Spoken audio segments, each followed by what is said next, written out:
Number one, money will almost always become an issue in divorce.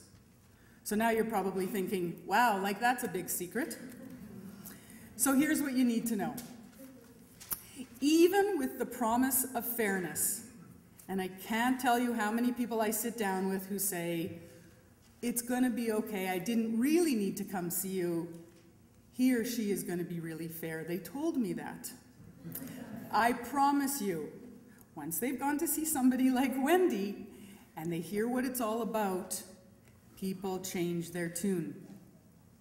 It usually sounds too good to be true. If it sounds too good to be true, it's too good to be true. And you should still do your homework. Seek out the appropriate professional and information so that years from now, you don't feel badly that you simply agreed too quickly. How many of you have ever purchased a car without test driving it, simply because the sales rep told you, smoothest ride you'll ever have? Okay, maybe some of you have done that, but probably not many of you, and if you have, you may have regretted it. So why do people agree blindly to decisions affecting their financial future? Separation and divorce, I find, is one of the few times in life when we often don't listen to our intuition. I cannot stress enough that it is the most important time in your life, in fact, to do so. Many people want to make offers during negotiations out of feelings of guilt sometimes.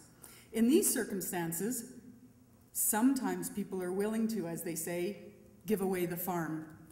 Whether it's the promise of fairness or the feelings of guilt, the premise of getting it over with may make you feel better today, but may lead to regrets and serious financial implications down the road.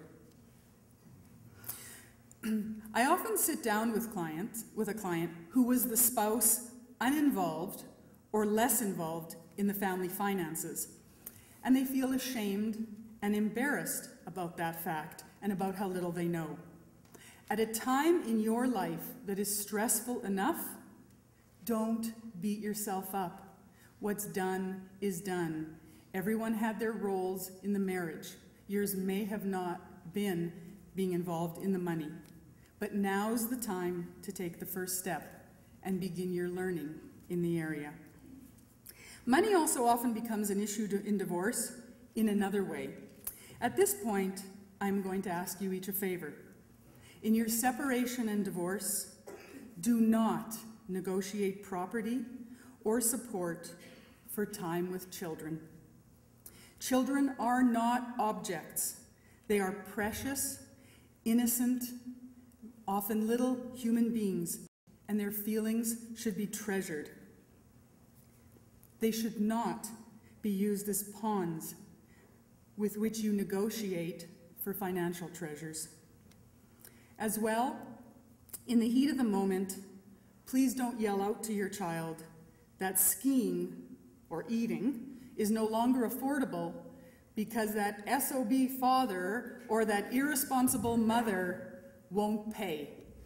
How in the world do you think that makes a child feel? I'm sure down the road your children will thank you. So as you can see, money will almost always, in many different ways, become an issue in separation.